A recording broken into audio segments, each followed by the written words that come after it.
হাল আতা আলাল ইনসানি হিনুম মিনাদ দাহরি লাম ইয়াকুন শাইআম মাযকুরা ইন্না খালাকনাল ইনসানা মিন নুতফাতিন আমশাজিন নাবতালিহি ফাজআলনাহু সামিআম বাসীরা।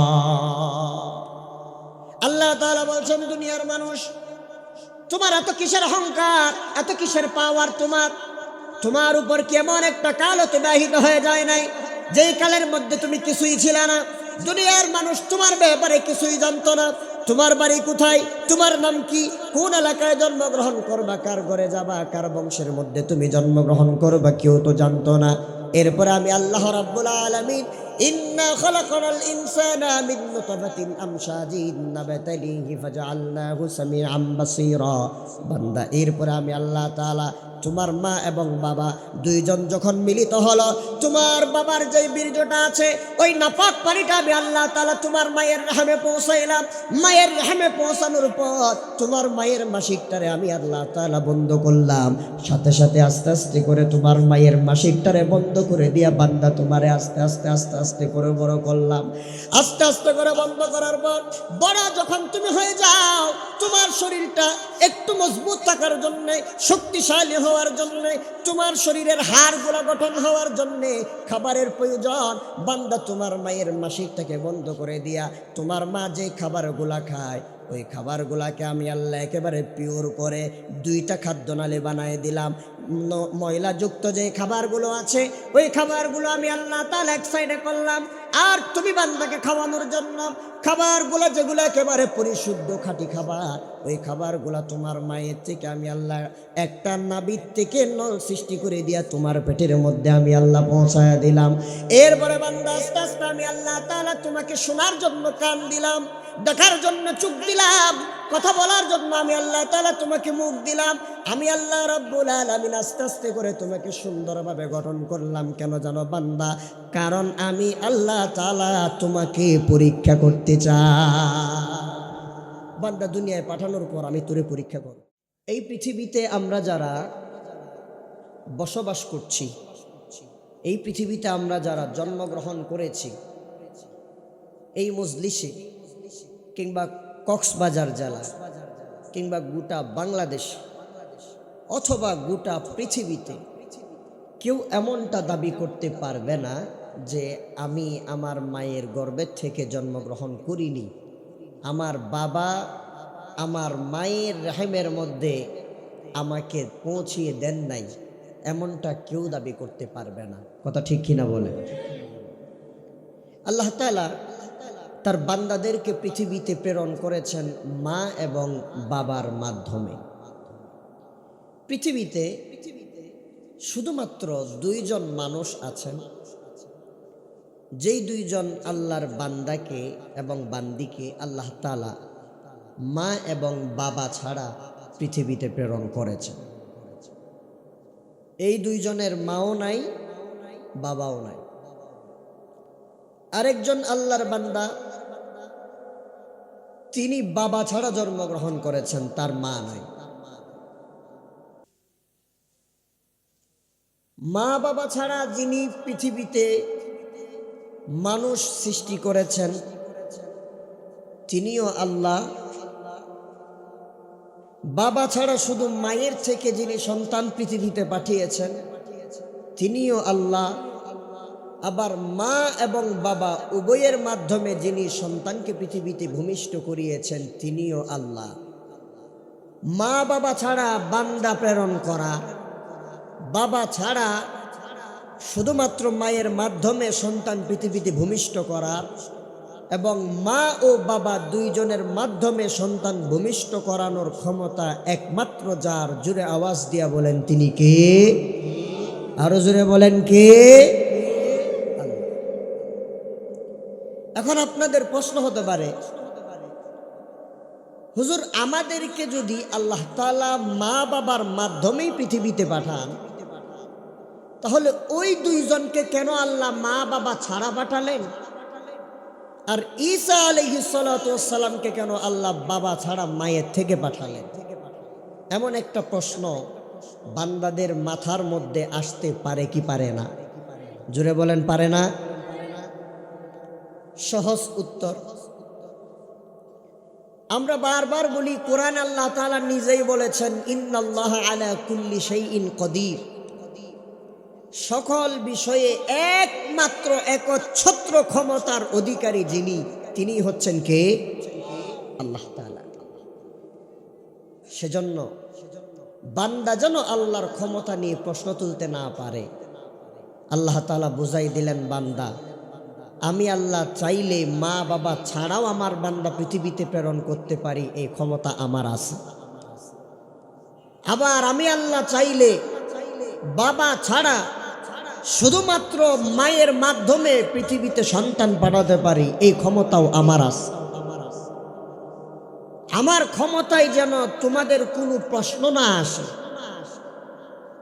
আমি আল্লাহর ব্যাপারে যেন তোমাদের কোনো সন্দেহ সংশয় না আসে।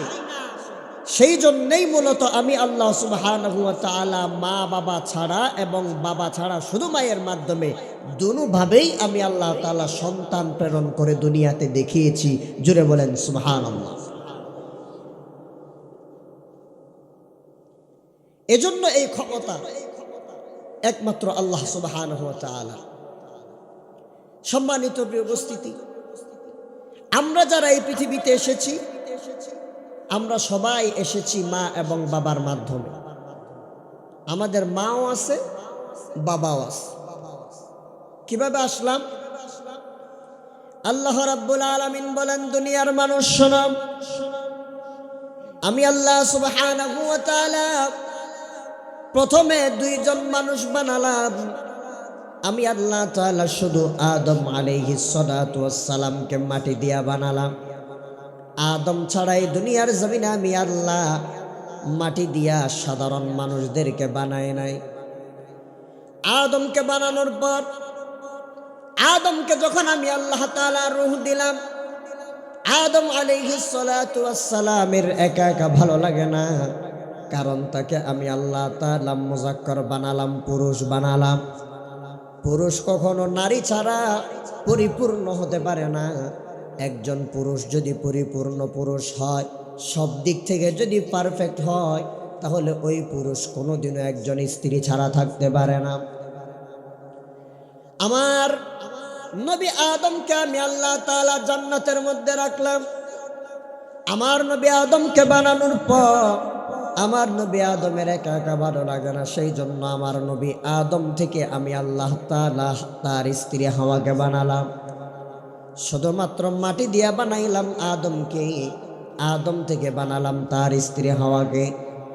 এরপরে আমি আল্লাহ তাআলা তাদেরকে ডাক দিয়া বললাম, ও আদম, আমি আল্লাহ তাআলা তোমার জন্য তোমার স্ত্রী হাওয়াকে বানালাম।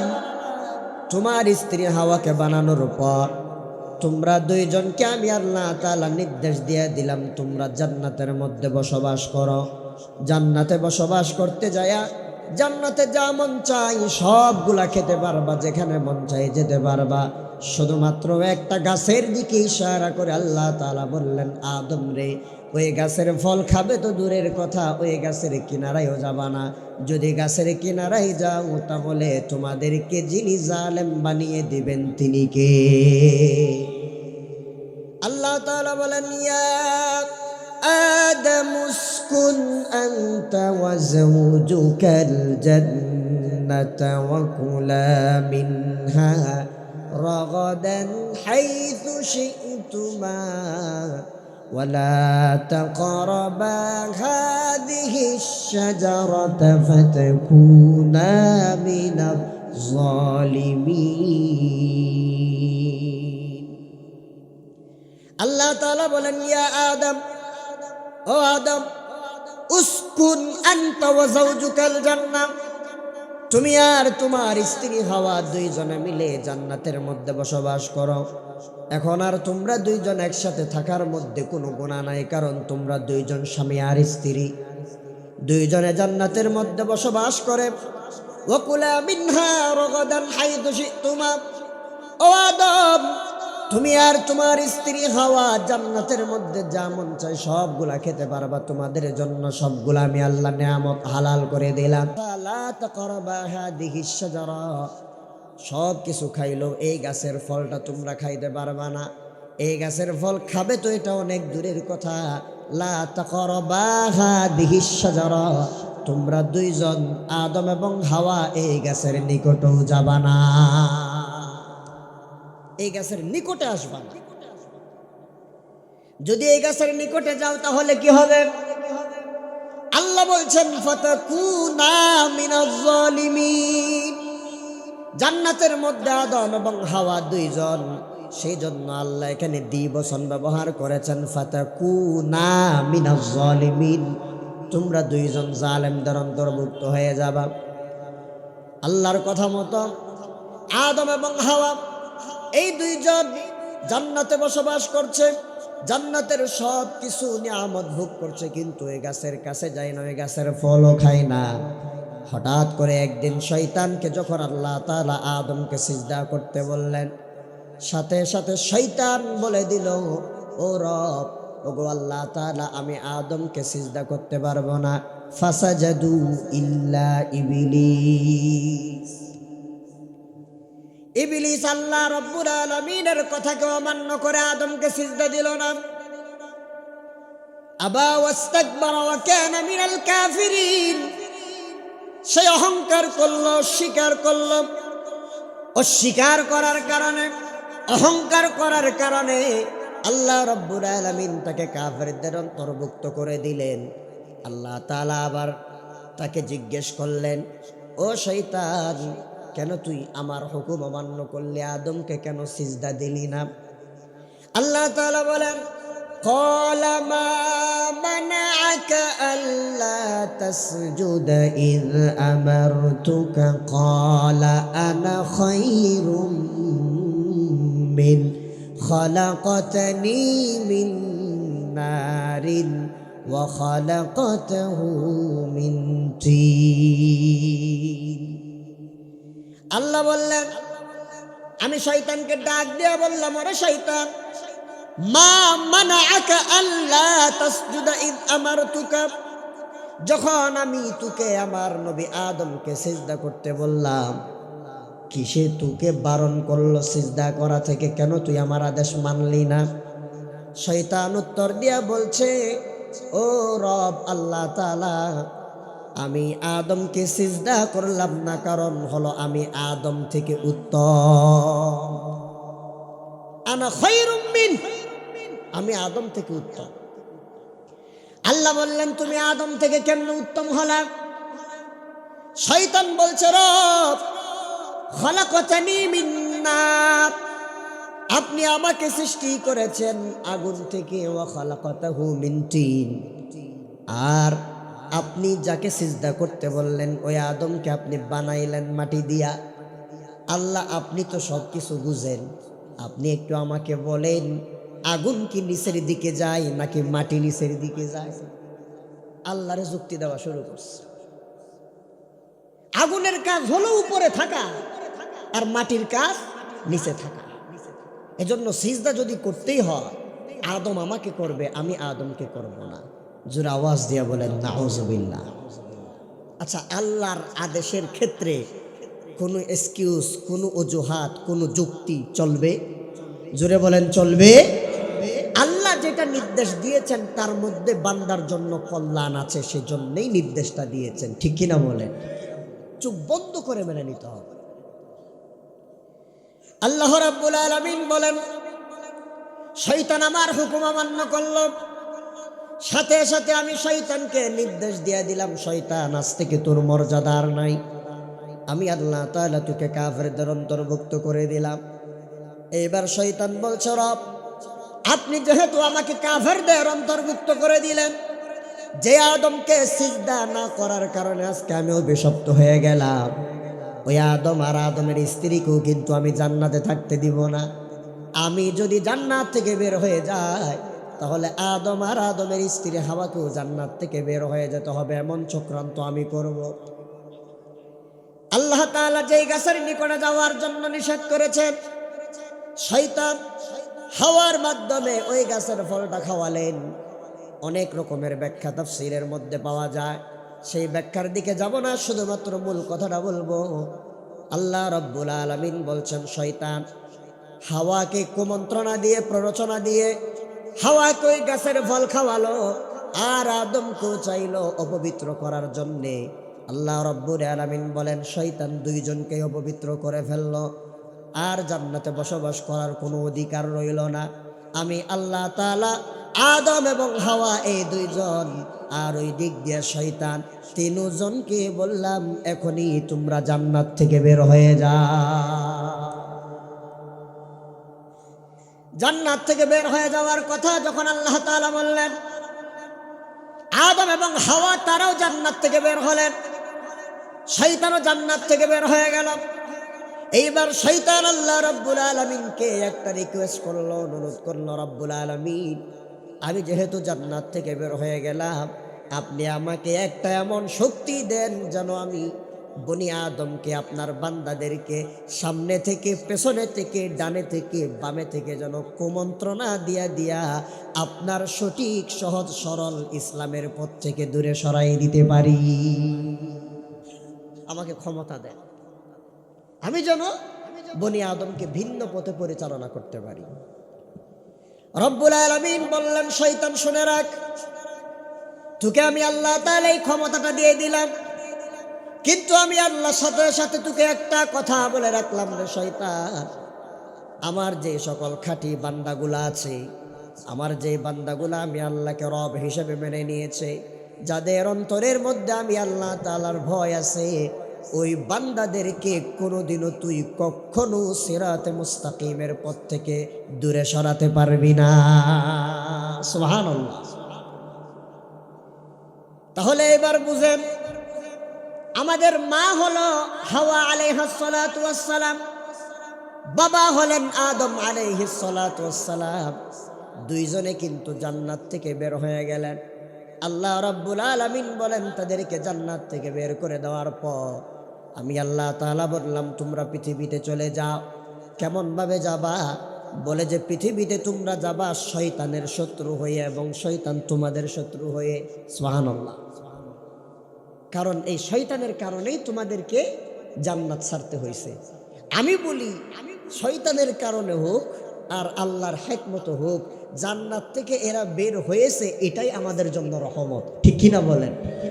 কারণ তারা যদি জান্নাত থেকে বের না হতেন, আজকে আমি, আপনি, আমরা এই মজমায় উপস্থিত হতে পারতাম না। ঠিক কিনা বলেন? আল্লাহ তাআলা বললেন, এরা একে অপরের শত্রু হয়ে দুনিয়ার মধ্যে নেমে গেল। গোটা দুনিয়াটা অন্ধকার আর অন্ধকার, আলো বলতে কোনো কিছুই দুনিয়ায় নাই। আল্লাহ রাব্বুল আলামিন বললেন, সাথে সাথে আমি আল্লাহ তাআলা তাদেরকে জানাই দিলাম, ও আদম হাওয়া, দুনিয়াতে যাও, যাওয়ার পরে কিছুদিন তোমরা দুনিয়ার মধ্যে অবস্থান করবা। দুনিয়ার মধ্যে অবস্থান করতে করতে আমি আল্লাহর যে একটা হুকুম তোমরা অমান্য করেছ, সেই হুকুম অমান্য করার কারণে আমি আল্লাহর কাছে তওবা করবা, আমি আল্লাহর কাছে কান্নাকাটি করবা। আমি আল্লাহ তাআলা তোমাদেরকে একটা স্পেশাল দোয়া শিখিয়ে দিব, বাক্য শিখিয়ে দিব। ওই দোয়াটা যখন তোমরা দুইজনে মিলে আমি আল্লাহ তাআলার কাছে করবা, আমি রব্বুল আলামিন তোমাদের উপর খুশি হয়ে তোমাদের তওবা কবুল করে তোমাদেরকে ক্ষমা করে দিয়া এই দুনিয়াটাকে আলোকিত করে দিয়ে বসবাসের উপযোগী বানায় দিব। সুবহানাল্লাহ। যাও, দুনিয়ায় যাও। আল্লাহ রাব্বুল আলামিনের নির্দেশ মতো আমাদের মা এবং বাবা দুইজন দুনিয়াতে আসলেন। আসার পরে কান্নাকাটি করতে করতে করতে করতে দুইজন এক জায়গায় হয়ে গেলেন, মিলিত হয়ে গেলেন। অন্ধকার পৃথিবীর মধ্যে তো আর কেউ কাউকে দেখতে পায় না।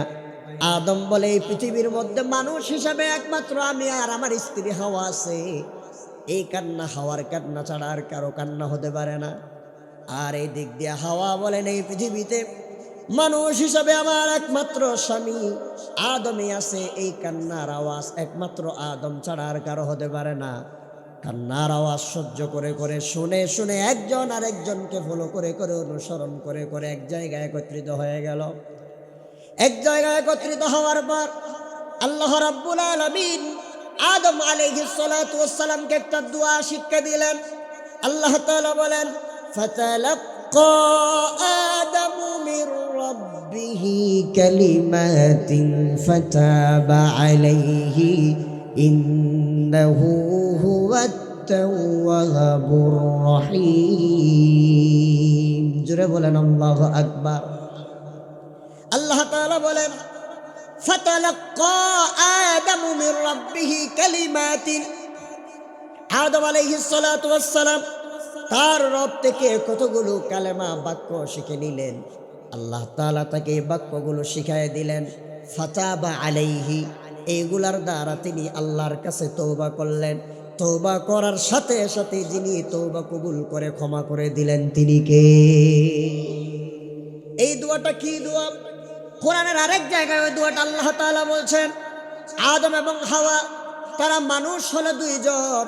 এই দুইজন আমি আল্লাহর কাছে হাত তুলে কান্নাকাটি করে বলছে, রব্বানা যালামনা আনফুসানা ওয়া ইল্লাম তাগফির লানা ওয়া তারহামনা লানাকুনান্না মিনাল খাসিরিন।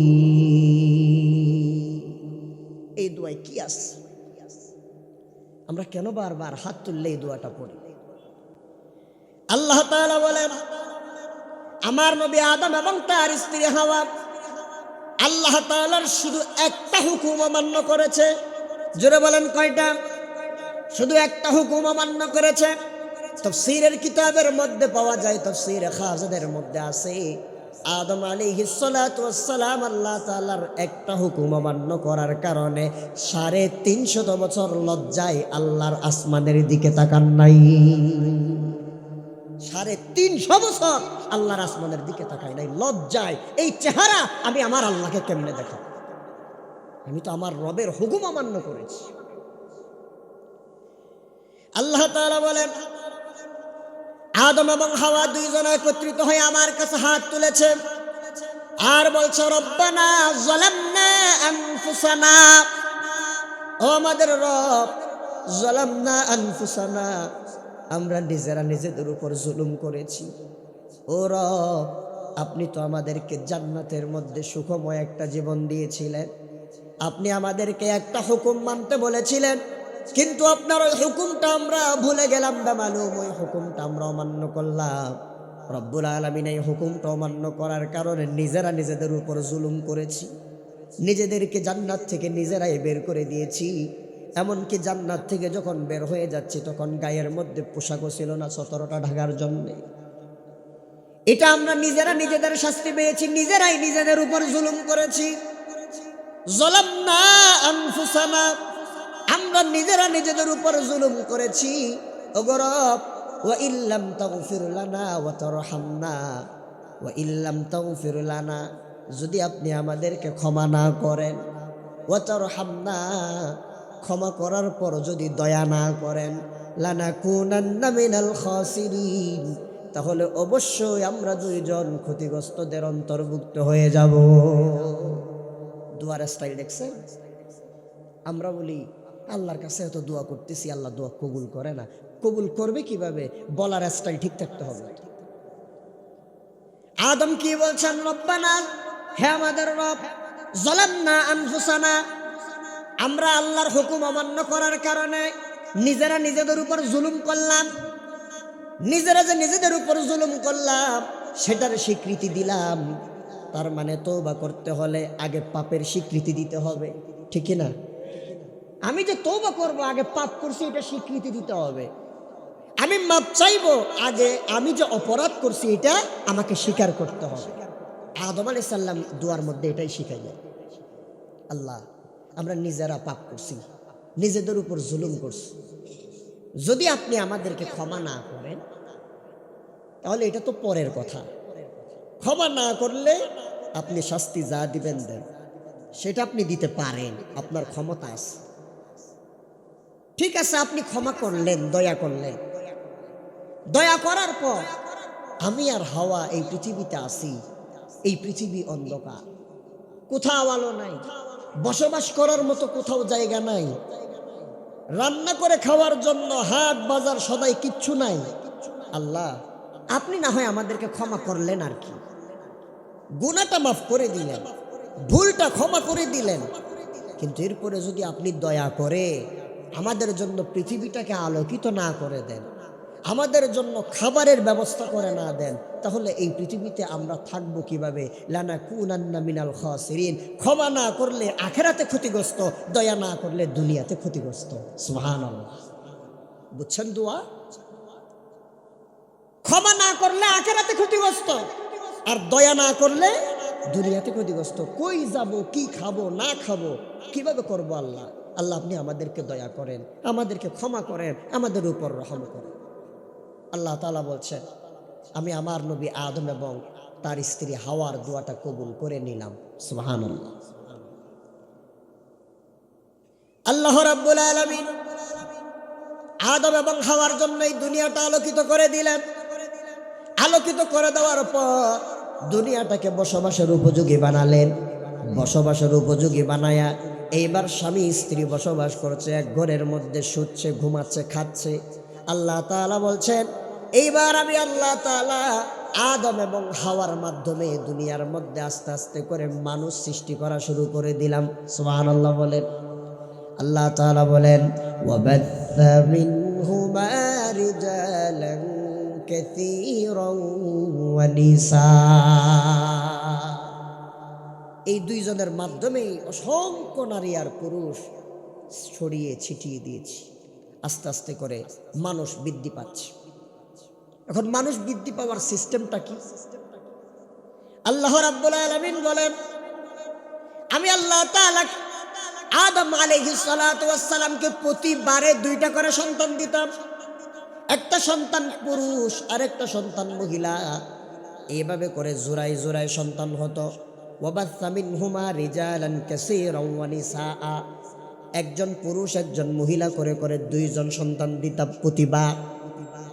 এই রকম সন্তান দিতে দিতে আদমকে আমি আল্লাহ শরীয়ত দিলাম, সন্তান হওয়ার জন্য, বৈধ সন্তান ধারণ করার জন্য স্বামী আর স্ত্রী বিয়ে হওয়ার প্রয়োজন আছে না নাই? আরো জোরে বলেন, আছে না নাই? যদি বিয়ে না হয়ে সন্তান হয় সেটাকে আমরা বলি অবৈধ সন্তান, আর বিয়ে হওয়ার মাধ্যমে সন্তান হলে তাকে বলি আমরা বৈধ সন্তান। ঠিক কিনা বলেন? আল্লাহ তাআলা দুনিয়াতে বৈধ সন্তান বানানোর জন্য, আল্লাহর বান্দা বানানোর জন্য আদমকে দুইটা করে সন্তান দিলেন। এখন বৈধ সন্তান হওয়ার জন্য তো স্বামী আর স্ত্রী হতে হবে, বিবাহ বন্ধনে আবদ্ধ হতে হবে। সেই জন্য আদমের শরীয়তে আল্লাহ তাআলা ভাই এবং বোন বিয়ে করাটা জায়েজ করে দিয়েছিলেন। সুবহানাল্লাহ। আল্লাহর শরীয়ত। আদম আলাইহিস সালাতু ওয়াস সালামের ছেলেমেয়েরা ভাই বোন বিয়ে করে, এক বোন আরেক ভাইকে, এক ভাই আরেক বোনকে বিয়ে করে। এখন বিয়ে করার সিস্টেমটা কেমন? আল্লাহ তাআলা বলছেন, জোড়ায় জোড়ায় যারা হয়েছে তারা বিয়ে করতে পারবে না।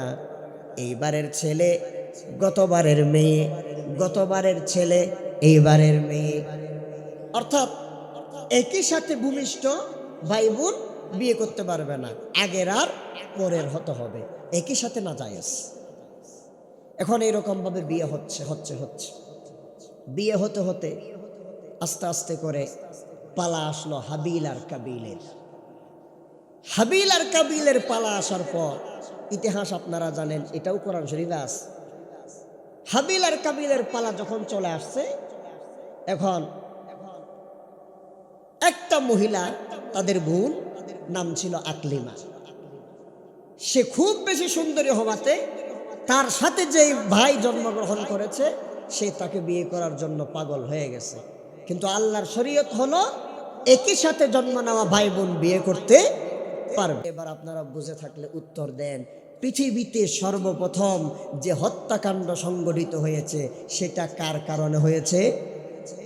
আরে বলেন না, কার কারণে হয়েছে? নারীর কারণে। কার কারণে হয়েছে? নারীর কারণে। সর্বপ্রথম হত্যাকাণ্ড সংঘটিত হয়েছে নারীকে কেন্দ্র করে। বনি ইসরাইলের মধ্যে বিরাট একটা হত্যাকাণ্ড সংঘটিত হয়েছিল, সেটাও হয়েছে নারীর কারণে। এজন্য আল্লাহর রাসূল বলেছেন, ইত্তাকুদ দুনিয়া ওয়াত্তাকুন নিসা। দুনিয়াকেও ভয় করো, মহিলাদেরকেও ভয় করো। কোরআনে আরেক জায়গায় আল্লাহ তাআলা বলেছেন ইন্না কাইদা কুন্না আযীম। ইউসুফ আলাইহিস সালাতু ওয়াস সালাম জেলখানায় গিয়েছিলেন তাও নারীর চক্রান্তের কারণে, ঠিক কিনা বলে? আমাদের প্রাণ প্রিয় মুফাসসির আল্লামা দেলওয়ার হোসেন সাইদি রাহিমাহুল্লাহ সহ যত মানুষ শহীদ হয়েছেন, রাজাকার না হয়েও রাজাকারের খাতায় নাম লিপিবদ্ধ করিয়েছে, ধর্ষণকারী না হয়েও ধর্ষণকারী হিসেবে প্রতিষ্ঠিত হয়েছে। সালাউদ্দিন কাদের চৌধুরী, মতিউর রহমান নিজামী, আলী হাসান মুজাহিদ সহ হাজার হাজার তারা নেতাকর্মীদেরকে ফাঁসি দিয়েছে একমাত্র নারীর কারণে, ঠিক কিনা বলা মুসলমান? একমাত্র শেখ হাসিনার কারণে। গত বছর 5 আগস্টের আগ পর্যন্ত গোটা একটি বছর, একটি মাস নারকীয় হত্যাকাণ্ড চালিয়েছে মুসলমানদের উপর, সন্তানদের উপর, একমাত্র এই নারীর ক্ষমতাকে প্রতিষ্ঠিত করার জন্য, ঠিক কিনা বলে? এই হত্যাকাণ্ড সংগঠিত হয়েছে একমাত্র নারীকে কেন্দ্র করে। আল্লাহ রাব্বুল আলামিন বলেন, এইবার যখন আস্তে আস্তে করে সন্তান বৃদ্ধি পাওয়া শুরু করলাম, আমি আল্লাহ রাব্বুল আলামিন ভাই বোন বিয়ে করাটা হারাম করে দিলাম। নবী মুহাম্মাদের শরীয়তে এসে বর্তমানে আর কেউ ভাই বোন বিয়ে করতে পারবে না। আবার একজন মানুষ 4টা স্ত্রী রাখতে পারবে, ঠিক কিনা বলে? একজন পুরুষ কয়টা স্ত্রী রাখতে পারবে? আরো জোরে বলেন, কয়টা? একজন পুরুষ কয়টা স্ত্রী রাখতে পারবে? 4টা। একজন পুরুষ 4টা স্ত্রী একই সাথে রাখতে পারবে, কোনো অসুবিধা হবে না। তবে 4টা স্ত্রী একসাথে রাখা এটা ফরজ নয়, এটা সুন্নত নয়, এটা আবশ্যকও নয়, কিন্তু এটা শরীয়তের মধ্যে জায়েজ, শরীয়তের মধ্যে বৈধতা আছে। যদি কোনো আল্লাহর বান্দা বান্দি কোরআনের এই আয়াতকে স্বীকার করে একজন পুরুষ 4টা স্ত্রী একসাথে রাখতে পারবে না, আল্লাহর কসম করে বলি ওই আল্লাহর বান্দা বান্দি যদি মুসলমান দাবি করে, ঈমান থাকবে না, সাথে সাথে কাফের হয়ে যাবে, ঠিক কিনা? প্রিয় মুসলমান ভাইরা আমার, আল্লাহ রাব্বুল আলামিন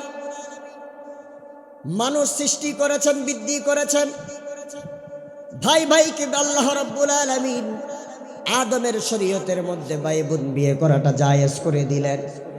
এবার ভাই বোন বিয়ে করতে করতে মানুষ যখন বৃদ্ধি পেয়ে গেল, আল্লাহ রাব্বুল আলামিন নবী মুহাম্মদ রাসূলুল্লাহ সাল্লাল্লাহু আলাইহি ওয়াসাল্লামের শরীয়তের মধ্যে এসে ভাই বোন বিয়ে করাটা হারাম করে দিলেন।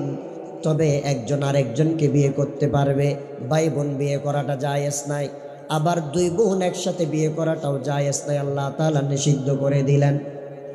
এখন আমার আপনার মা বাবা একজন আরেকজনকে দেখে শুনে পছন্দ করে একজন আরেকজনকে বিয়ে করল। একজন মহিলাকে বিয়ে করার সময় 4টা জিনিস দেখা হয়, 4টা বিষয় দেখে একজন মহিলাকে বিয়ে করবেন। হাদিসের মধ্যে এসেছে, তুনকাহুল মারআতু লিআরবাঈন লিমালিহা ওয়ালিজামালিহা ওয়ালিহাসাবিহা ওয়ালিদীনিহা ফাসফার বিযাতিদ্দীন তারিবাত ইয়াদাকা। আল্লাহর হাবিব বলেছেন, দুনিয়ার মানুষ শোনো, একজন মহিলাকে যখন তোমরা বিয়ে করতে যাবা, প্রথমে তার বংশ দেখবা, তার ধন সম্পদ দেখবা, তার টাকা পয়সা কেমন আছে সবগুলা দেখবা, সৌন্দর্য কেমন আছে সেটাও দেখবা। তবে বান্দারে তোমরা শুনে রাখো, নবীর উম্মত, সবচাইতে যেই জিনিসটাকে বেশি মূল্যায়ন করবা ওই জিনিসটার নাম হলো দিনদারি। দিনদারি দেখে একজন মহিলাকে তোমরা বিয়ে করবা। বিয়ে করার পর স্বামী আর স্ত্রী অর্থাৎ আমাদের মা বাবা এই 2 জন সংসার করে বসবাস করে, স্বামী স্ত্রী হয়ে যখন বসবাস করে, আল্লাহ রাব্বুল আলামিন বাবার ঔরস থেকে সন্তানটাকে মায়ের রহমের মধ্যে পৌঁছিয়ে দেন। সুবহানাল্লাহ। আল্লাহ রাব্বুল আলামিন বলেন, আমি আল্লাহ তাআলা বাবার ঔরস থেকে সন্তানটাকে বীর্য বানিয়ে, স্পার্ম বানিয়ে আমি আল্লাহ তাআলা মায়ের রহমের মধ্যে পৌঁছাই দিই। আল্লাহ তাআলা সেই কথাটা কোরআনে হাকিমের মধ্যে বলেছেন, সুম্মা খালাকনান নুতফাতা আলাকাতান ফাখালাকনাল আলাকাতা মুদগাতান ফাখালাকনাল মুদগাতা ইযামান ফাকাসাওনাল ইযামা লাহমা সুম্মা আনশানাহু খালকান আখার। আল্লাহ তাআলা বলেন, দুনিয়ার মানুষ, সামান্য এই বীর্যের ফুটাটাকে আমি আল্লাহ তাআলা মায়ের রাহামের মধ্যে পৌঁছায় দিয়ে জমাটবদ্ধ করি, সেখান থেকে রক্তের ফুটা বানাই। সেখান থেকে রক্তের ফুটাটা যখন ওই বীর্যটা একটা সুন্দর করে ব্যাঙের বাচ্চা, আপনারা দেখছেন ওই ব্যাঙের বাচ্চার মতো হয়ে যখন মায়ের ডিম্বাণুর মধ্যে লেগে যায় বাবার শুক্রাণুটা, ওই ডিম্বাণুতে লাগার পর আমি আল্লাহ তাআলা তাকে আস্তে আস্তে করে বড় করি, গোস্তের টুকরা বানাই, আস্তে আস্তে করে আমি আল্লাহ তাআলা তার অবয়দান করি।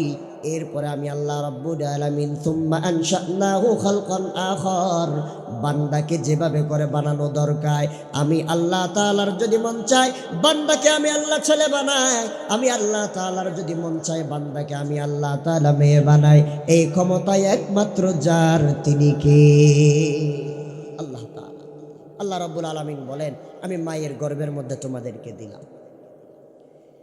মায়ের গর্ভের মধ্যে কেমন ভাবে দিলেন? একটু আগেই বললাম বীর্যের মাধ্যমে দিলেন।